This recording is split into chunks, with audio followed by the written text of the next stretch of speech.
What's up, guys? Today I'm going to be previewing the Saints versus Bucks Week 2 matchup, which will be in the Caesars Superdome for the Saints home opener, which is going to be super exciting.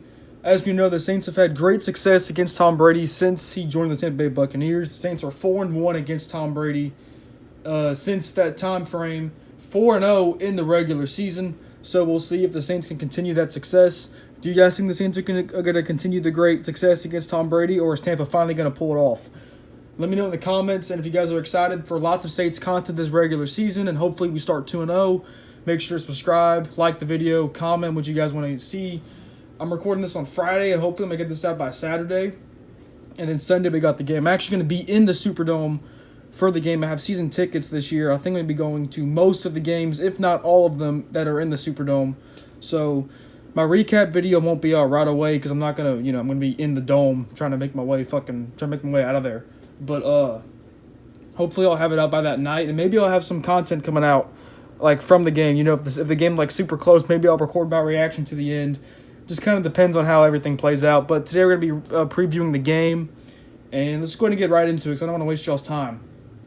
I think the best way to start off this preview video is by talking about the injury report, because into this Friday afternoon, as of the time I'm recording this, we did just get the official injury update with all the game statuses and stuff like that. And it's pretty interesting for both sides. It's only week 2, and the injury report's already starting to rile up. So we're going to talk about the Saints real quick. There's some pretty big injuries on here. And I would say it's pretty much headlined by running back Alvin Kamara. We saw him in the Atlanta Falcons game. He kind of had a rib injury in that fourth quarter, didn't return to the game. Everyone kind of said he was fine. He practiced on Wednesday on a limited basis, but Thursday and Friday he did not practice. And he's officially listed as questionable for this Bucks game. And that sucks. Now, even if Kamara is out, most of you guys know when the Saints have played the Bucks, Alvin Kamara hasn't really had great success against them because the Tampa Bay Buccaneers have had one of the best run defenses in the NFL for the past few seasons.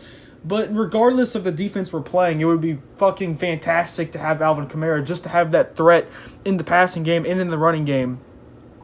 And I'm also not very sure if he's going to play, just because that he practiced on Wednesday, but he was downgraded to not practicing Thursday and Friday. That leads me to believe he's more doubtful than anything else. Now, can the Saints still win the game without Alvin Kamara? I think so, but not having Alvin Kamara is a huge loss if he can't go. We'll just have to wait and see really until Sunday, I think, if he's going to play or not. Cornerback Paulson Adebo is still dealing with that ankle injury or whatever it is. I kind of forgot what it was. He's been dealing with it really ever since the end of training camp. He's listed as out for this game. He did not practice at all this week. That really sucks. I thought he was going to be back this week. He will not be back. Hopefully he'll be back for the Panthers game. If not, if he's not back next week, you're going to start to wonder if he's even progressing from that injury. He might have to go to IR if he's not healing properly, but hopefully we'll see him in practice next week. If not, then I would start to really worry. We got a lot of questionables on the list. Jameis Winston is listed as questionable with that back injury whenever he said there was pain everywhere in the post-game interview. No, it was the back. That was the reason why he went in the medical tent in the fourth quarter of that game. Now, I would say it's more probable that he plays because he did practice all this week. Not too worried about that. Mark Ingram was also listed as questionable, but he practiced all this week, so I'm not too worried there. I'm trying to think if there's anything else major. Marcus May was kind of limited this week, but he's going to be ready to go. I think that's all the major injuries there. I think Traquan Smith returned to practice, but I don't really give a shit about that because that's our wide receiver 6, so I'm not too worried there. Now on the Bucs side, it's really interesting. Almost their entire wide receiver core is listed as questionable. That is interesting. Mike Evans is listed as questionable. I think he either didn't practice or was limited most of the week. I do think Mike Evans is going to play, but we'll see how that goes. I'm not really sure what the injury is. I don't really have the injury report pulled up. I looked at it a little while ago, so hopefully I'm right. But, besides Mike Evans, you go down the line. Chris Godwin's already out because he injured his hamstring in the Dallas game right after coming off that ACL injury. He's listed as out. He will not play against the Saints, which is huge in terms of turning point for the game. I'm not happy about it necessarily because obviously you don't wish injury upon anybody, but I'm just saying it's a big deal because that really changes the game plan here. Because now you're going to have to focus more on Julio Jones, who's listed as questionable for this game. Now, I do think Julio will probably play, but I'm not sure. We'll see what happens. And I believe Russell Gage is also listed as questionable. They got a lot of receivers out, and they just released Tyler Johnson, who's now on the, I don't know what team he went to, but Tyler Johnson not on the Bucs anymore. So that's really interesting. The Bucs left tackle Donovan Smith is out, or no, he's doubtful, I believe, for the game. Leonard Fournette is questionable, but I believe he's going to play. There's probably a couple other injuries I'm not thinking of. Let me know in the comments if I missed anything. But these are all pretty significant injuries, and at least a couple of these wide receivers probably won't play. And I'm really interested to see how the Bucs are going to hold up with this offensive line being out, because they're dealing with injuries really all across the board on that O-line, which leads me to the next segment of the video. I'm going to go ahead and talk about the Bucs offense against the Saints defense, which is really the headline matchup here when it comes to these two teams, because when you think of the Saints versus the Bucs, it's all about the Saints defense against the Bucs offense, because when these two teams play, it's all about the turnovers. Whoever wins the turnover battle typically wins the game. The only time the Tampa Bay Buccaneers beat the New Orleans Saints was in that playoff game when the Bucs won 30-20, and the Bucs won the game because the Bucs had 4 takeaways. The Saints had 0. Drew Brees threw 3 interceptions, and Jared Cook had that costly fumble, and the Bucs did not turn over the ball. And there was not a single time in that game when the Bucs went the length of the field to score a touchdown. They scored 3 touchdowns, and they were all on short fields.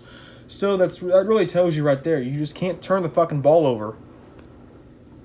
So as long as the Saints don't really turn the ball over too much in this game, I think we got a pretty good chance. But we'll see what happens. I really think the Saints defensive line is going to feast on the Bucs O-line. Now, I know the Saints had no pressure against Marcus Mariota. There were 0 sacks, and the Saints defense really did not look good. The run defense looked rough. Like I said, the pressure wasn't really there. Now, honestly, I'm not really too worried about that, because the thing with the Falcons' offense last week was they really ran a lot of what we saw the Eagles run against the Saints the past couple seasons. And as we know, the Saints have not really been great against the Eagles or that entire run scheme when it comes to the RPOs and the mobile quarterbacks and going outside the pocket. Obviously, that will not be the case against the Bucs, because let's just say the Bucs don't have a very mobile quarterback. They do have Tom Brady, who's obviously a pocket passer. So I think the Saints are going to feast on Tom Brady. I'm expecting the D-line to come up big. I'm expecting at least 3 sacks in this game from the defensive line. I don't think Leonard Fournette's going to go crazy. Obviously, I think he's going to have a couple good plays, but I'm not sure. He's not going to have as much success as Marcus Mariota or Cordell Patterson did on the ground. Now, when it really comes to the Bucs offense against the Saints defense, obviously the premier matchup has to be Mike Evans against Marshawn Lattimore. Marshawn Lattimore has had the upper hand in that matchup the past few seasons, but I mean, we'll see what happens. I think Mike Evans is going to be the guy because of the fact that Chris Godwin's out, and in the past couple seasons, Chris Godwin was really the guy when it comes to the Bucs against the Saints. Godwin really killed C.J. Gardner-Johnson in the matchup in the Dome last year. Chris Godwin was he was just going crazy the entire game. I believe he had to have had at least 100 yards, because I remember the whole game it was just Chris Godwin having big play after big play after big play, especially in their near comeback effort. But I believe it's going to be Mike Evans and Julio. Julio might be the most targeted, because if Julio's on Bradley Roby, who will be the number 2 corner again, Bradley Roby was the most targeted corner, I believe, in the Falcons game. I believe Bradley Roby allowed 6 receptions for 70 yards, and Marshawn Lattimore only allowed 1 catch for 6 yards in the Falcons game. So I believe if Julio's on Bradley Roby, it's going to be Julio most of the day. I think Marshawn Lattimore will hold his own, but Mike Evans might get a few catches here and there, just because Mike Evans is going to be such a focus to get involved. But we'll see what happens. But yeah, so I'm going to talk about the other side of the ball, because I don't want to talk about this game too much here. Saints offense against the Bucs defense. What really worries me here is the Bucs front 7 against the Saints offensive line. The Saints offensive line really, really struggled against the Falcons front 7, which is literally Grady Jarrett and a bunch of fucking plumbers.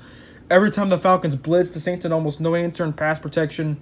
Whether the offensive line would have miscommunications, the coaches would have miscommunications, or the running backs, Jameis Winston wasn't necessarily telling the running backs to stay out in pass protection, or Cesar Ruiz just being fucking ass and just letting the pressure get right through him, which is a very common occurrence, by the way.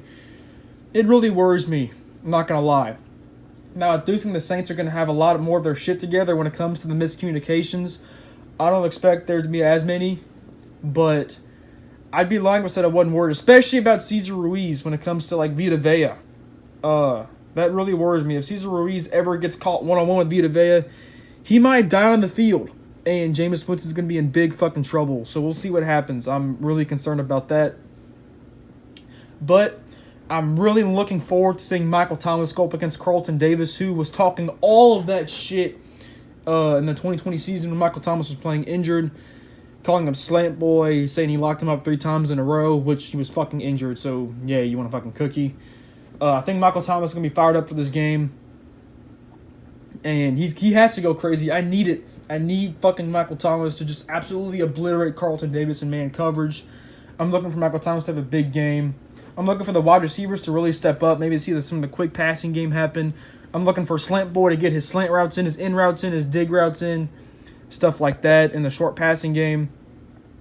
And I think the key to this matchup, doesn't matter if Kamara plays, it's just if Jameis Winston either jukes Devin White, trucks Devin White, or does something to Devin White. Fuck Devin White. We all know what he did. Obviously, tearing Jameis Winston's ACL, that dirty-ass fucking horse collar. Fuck Devin White. If you're a Saints fan, you're with me. Fuck Devin White.